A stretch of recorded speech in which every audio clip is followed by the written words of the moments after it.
We're going to take another look at elimination.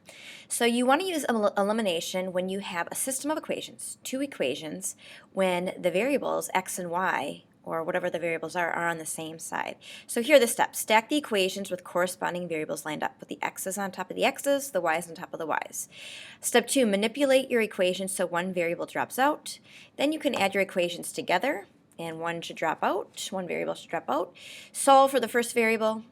Once you have that answer, you're going to plug that variable into one of the equations, and then you can solve for the other variable, and then you can check your answer. So again, use elimination when you have your system of equations and x and y are on the same side. So I'm going to write that here. Let me get a different color here. Okay, so use elimination when x and y are your two variables, so x and y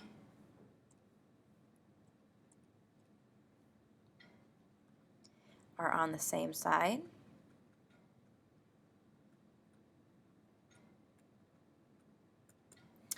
So let's take a look at the first one. We have a system here, x and y are on the same side. First step, pick a variable to cancel. Sometimes when you add them together, one will cancel right away. But here, if you take a look at it, they don't. So you have to pick one to cancel. I want to get rid of the x's. So to do that, I have to make negative 3x match with this x right here, except one should be positive and one should be negative. So I want to turn this into a 3x. So when I add it to negative 3x, it'll drop out. So I'm going to multiply this bottom equation by 3. And when you multiply by 3, multiply everything by 3. So I'm going to rewrite the initial equation. Let me get black here. Okay, so we had negative 3x plus 5y equals 6. There's my top equation. On the bottom, I distribute, and I'll get 3x minus 3y equals 18. So multiply everything, even the 6, by the 3. All right, now we can add them together. That's the next step. These should cancel. Whatever you pick to cancel should cancel. So I'm going to cross these off. We get 5y minus 3y, that's 2y. We get 6 plus 18, that's 24. And then we solve for y. So we're going to divide each side by 2. So we get y equals 12. All right, we're halfway done. Again, I'm looking for the point of intersection. Where do these two cross? So I need the x value.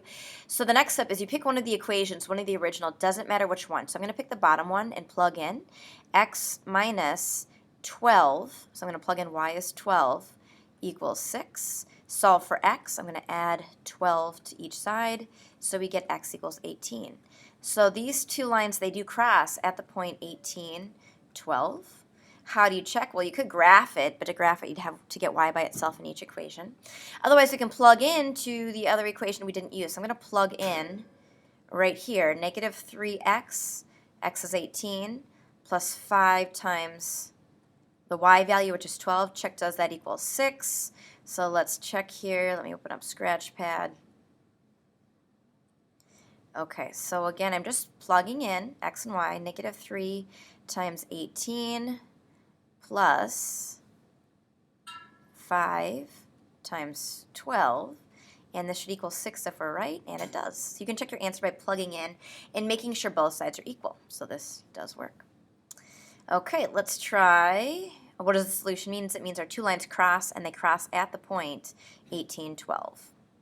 Okay, let's try another one. Again, use elimination with your system because they're stacked. If we add them together, does something cancel? No, so we have to pick one to cancel. I'm going to cancel the, how about the y's? So I know 2 times 2 is 4, and then they match. So I'm going to multiply this top one by 2. I'm going to multiply everything by 2.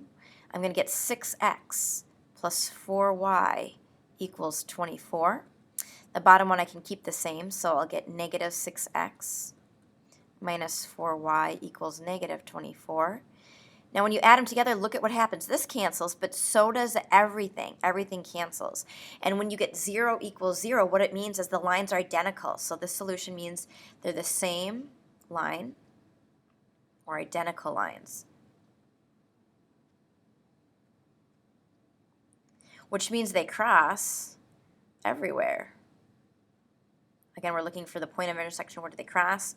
So we can say something like there's infinite solutions. Any point on the line is an answer because they cross everywhere.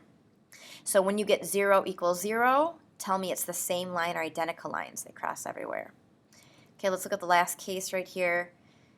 Again, you use elimination. Let's pick one to cancel. Let's just pick the x's. So here, 4 and -3, they both go into 12. So here I have to multiply top and bottom by something. 3 times 4 is 12. On the bottom, 4 times -3 is -12. So, all right, so the top one, multiply everything by 3. We get 12x minus 24y equals 15. On the bottom, we get -12x plus 24y equals 44. All right, so here I wanted the x to cancel, so they do, but also the y's cancel, so I get 0 equals. But on this side, I don't get a 0. On this side, I get 59. And 0 does not equal 59. And what does this mean? It means that we have no solution. And again, we're looking for when two lines cross, and if it's no solution, it means we have parallel lines. So our lines could look something like this. They will never cross. We're looking for a point of intersection. This is never true, so no solution. We get parallel lines. So you'll be expected to know if you get a point of intersection, two lines can cross at one point, right? They could be the same line and cross everywhere. So if that's the case, if we have this line and this line's the same line right here, we have infinite solutions. We get identical lines, same line. Okay, so they cross at one point, identical lines, or if we get 0 equals some number it doesn't equal, they have parallel lines and there's no solution. So again, to summarize, either you get one point of intersection, so let me use my line tool.